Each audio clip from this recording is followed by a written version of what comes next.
Look, I know the Nets will never admit this, but they could be bringing Kyrie back just to trade him. And I know that's not the only reason, but how are you going to have a dude not play at home games in the playoffs? And none of this is personal with Kyrie. There are actually lots of other players who didn't get a shot, but Kyrie is the poster boy because his team happens to be in New York City, who have a vaccine mandate to play basketball. It's probably better for everyone involved if Brooklyn does deal Kyrie. So let's look at what trades could actually get done.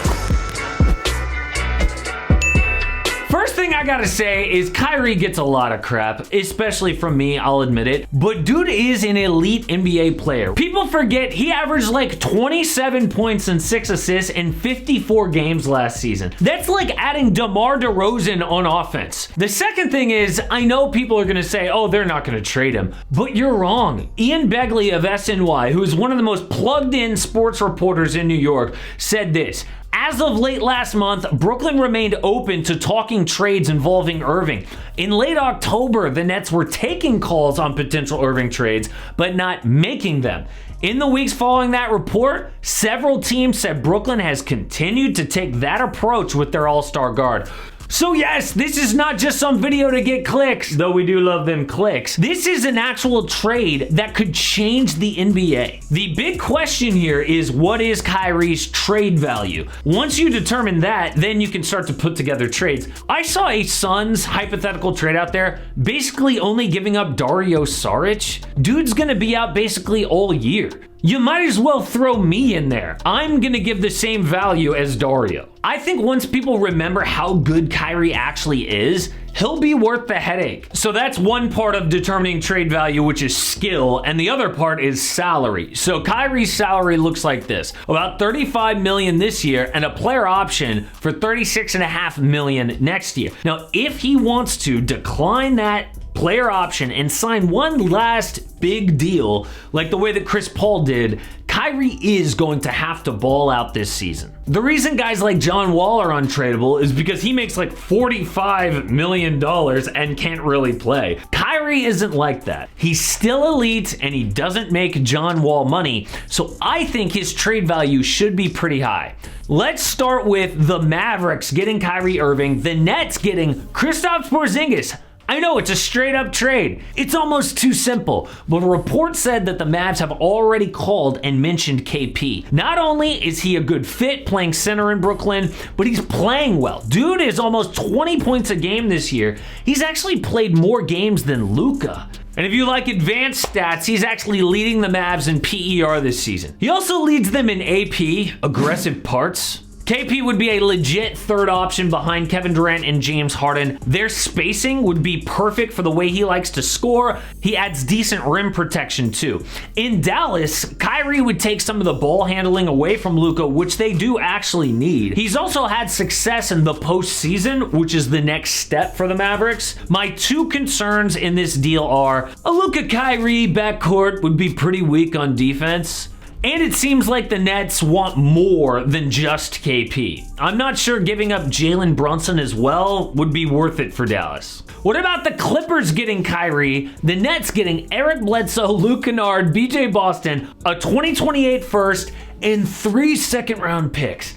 And I know that is a lot to give up for LA, and my Clipper fans might actually hate that deal, but my philosophy has always been the team that gets the star wins the trade. In Brooklyn, Bledsoe would upgrade their backcourt defense. Kennard is having a really good year from three, hitting 45% from downtown on 3 trays a night. Imagine how good that would be next to Durant and Harden. Brandon Boston is a promising two-way rookie who provides depth. As a Clipper, Kyrie would be a perfect fit next to Paul George and Kawhi Leonard. Imagine his scoring and ball handling next to the best two-way wing duo in the NBA. Next up, we're going to talk about the Lakers. So little disclaimer here, okay? Before I unveil this trade, you have to know something. The Nets are hard capped, which means that they can't take back more money than they send out. So they would have to get up to Russ's gigantic contract. Kyrie makes $10 million less. So the Nets have to send out $10 million extra in salary beyond just Kyrie.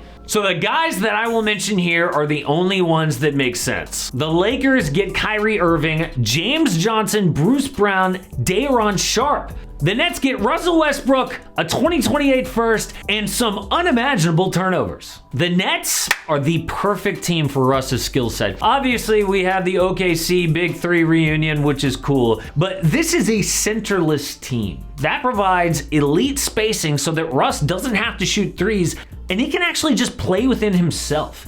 He can set the table for KD and Harden and provide offense when either guy needs to rest. In LA, we still don't know if LeBron and Kyrie have settled their differences, but at this point, I think LeBron is panicking. I mean, people are starting to see, yeah, his career is in decline. And if he wants one more shot at a title, dude needs to get desperate. They also part with a really valuable first rounder and they get depth in return. The Russ thing is obviously not working. They basically cannot score when LeBron James is off the court, and Kyrie fixes that. What about the Nuggets getting Kyrie Irving? The Nets get Will Barton, Monte Morris, JaMychal Green, and a 2026 Nuggets first. Right off the bat, let's address the Jamal Murray fit. Jamal regularly played shooting guard next to Monte Morris last year. Also, Michael Malone could stagger Kyrie and Jamal's minutes to get both more time on the ball. The Nets do this deal to add depth with 3 legit rotation players and a first to replenish their draft stock after they sent out basically everything to Houston in the Harden deal. And look, at this point, Denver is a one-man show with Nikola Jokic. They can barely score or defend this year whenever Jokic sits,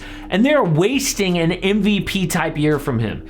This deal ensures a playoff spot because Kyrie and Jokic would be one of the best duos in the league, right behind the Jokic brothers, obviously. Then they hope that Michael Porter Jr. can return to make a playoff run with Kyrie, Jokic, and Jamal Murray. I know in the comments a lot of you are going to say that I am rating Kyrie's trade value way too high, but I promise we are going to start to hear some crazy rumors when we get next to the trade deadline, because some really good teams are losing this year who are in win now mode who could make a panic trade. The Nets would be stupid not to consider one of these deals. And speaking of trading an elite guard, some people are actually wondering if the Grizzlies should trade Ja Morant because they were so good when he was gone. Then he comes back and they lose to the Thunder. I explore if they should trade Ja Morant and really dig down into what the stats say of why were they so good without Ja.